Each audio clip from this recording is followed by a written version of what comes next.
Like, comment, and subscribe.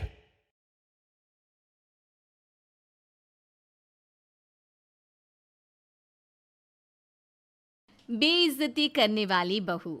Savitri की बहू सोना, उसकी जुबान कुछ ज्यादा ही लंबी थी। उसे अंदाजा नहीं था कि किसके सामने कब क्या बोलना है। उसके मन में जब जो आता वो बस बिना सोचे समझे बोल दिया करती थी। इसलिए सावित्री उसे चुप रहने की सलाह दे रही थी, क्योंकि उसे डर था कि कहीं आज लड़के वालों के सामने भी वो कुछ उल्टा सीधा ना बोल दे। देख बहू, आज तेरी ननद चिंकी को लड़के वाले देखने आ रहे हैं, इसलिए तेरी ये जो सांप जैसी लंबी जुबान है ना, उसे मुंह में ही रखना, वरना पता चला कि सारा काम गुल गोबर कर दिया तूने। अरे माँ जी, मैं कहाँ कुछ बोलती हूँ। आप देखिएगा, लड़के वालों के सामने मैं चिंकी और आपकी कितनी तारीफ करती हूँ। अरे तू कुछ ना कर तो ही बेहतर है बहू। जा चल, अब लड़के वालों के लिए नाश्ता और मिठाई की तैयारी कर दे। अच्छे से सब कुछ बनाना, समझी? ठीक है माँ जी, फिक्र मत कीजिए। सावित्री ने अपनी बहू सोना को समझा दिया था और वो लड़के वालों के लिए सारी तैयारियों में लग भी गई थी। शाम के करीबन 7 बजे लड़के वाले सावित्री के घर आते हैं। आइए आइए, बैठिए बैठिए, आपका स्वागत है हमारे घर में। सब लोग बैठ जाते हैं। सावित्री और उसका बेटा नीरज भी बैठते हैं। अरे सोना बहू, जरा चिंकी को लेके आना यहाँ बाहर। हाँ माँ जी, अभी लाई। चिंकी हाथ में चाय नाश्ता लेकर आती है। सबको चाय नाश्ता दे दे बेटा।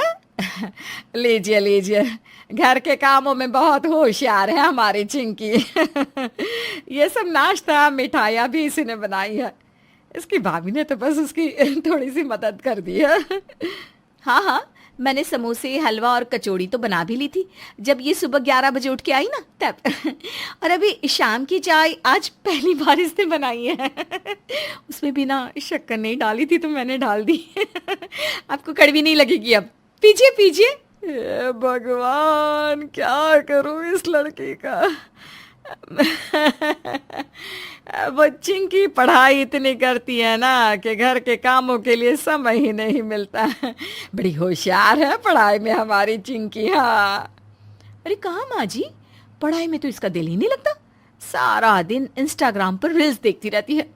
मुश्किल से नकल करके तो कॉलेज की पढ़ाई पूरी की है उसने। इसे तो ना हमेशा से ही बस शादी ही करनी थी। सुना, तुम जाओ, किचन में काम है ना। हाँ, ये बात तो सही है। वैसे भी ना घर का काम तो मैं ही करती हूँ। माँ जी और चिंकी तो बस हुक्म ही चलाती है। जाती हूँ मैं। अरे कहाँ से ले आया है तू इसे नीरज, सबके सामने हमारी बेइज्जती करा दी। लड़के वालों के सामने सोना की बातों से चिंकी का इंप्रेशन कम हो गया और लड़के वालों ने रिश्ते से मना कर दिया, जिससे सावित्री और चिंकी सोना पर बहुत ज्यादा गुस्सा थी। भाभी, आप चुप नहीं रह सकती थी, क्या जरूरत थी इतना सब बोलने की। अरे मैंने तो कुछ कहा भी नहीं है। मैंने कहा कि तुम 12 बजे से पहले उठती नहीं। मैंने उन्हें ये भी नहीं बताया कि तुम्हें गर्म पानी करने के लिए भी एक और इंसान की मदद की जरूरत पड़ती है। अरे मैंने तो उन्हें ये भी नहीं कहा कि तुम इतनी आलसी हो कि कभी कभी नहाती भी नहीं हो।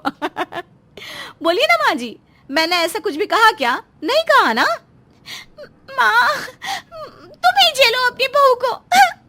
कर दिया ना नाराज उसे। देख, अरे क्यों करती है तू ये सब?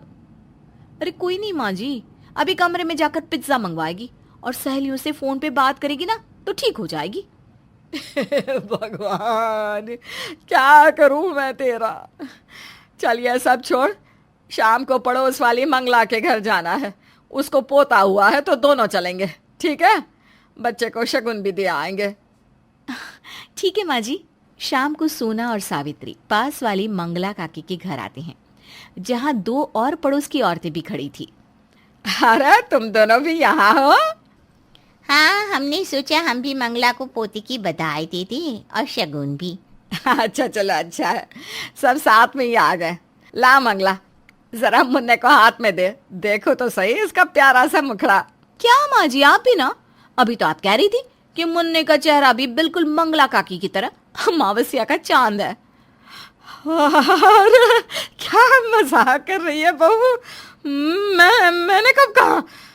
बिल्कुल पगली है ये भी, सच में। सावित्री की दोनों पड़ोसन आपस में हंसने लगती है। मंगला, ये ले मुन्ने का शगुन। कितना दिया है शगुन में? सावित्री, मैंने और कमला ने तो 500 का शगुन दिया है। हाँ, तो मैंने भी अच्छा खासा ही शगुन डाला है। हाँ, माँ जी ने तो काफी अच्छा शगुन डाला है, सच में।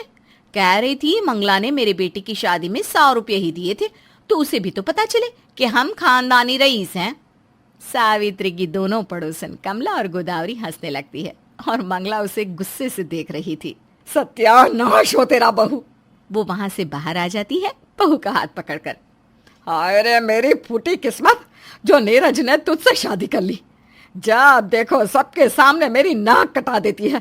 चुप नहीं रह सकती क्या तू? माँ जी, मैं तो कुछ कहती भी नहीं हूँ, आप बिना खामखा। सावित्री सर पर हाथ रख लेती है। सोना के मुंह फट होने के कारण कई बार सावित्री को शर्मिंदा होना पड़ता था, पर सावित्री के लाख समझाने पर भी सोना कहाँ समझने वाली थी। इसीलिए सावित्री ने एक दिन सोना की माँ को घर बुलाया कि वो उसे कुछ समझा सके। अब आप ही कुछ समझाइए बहन जी से।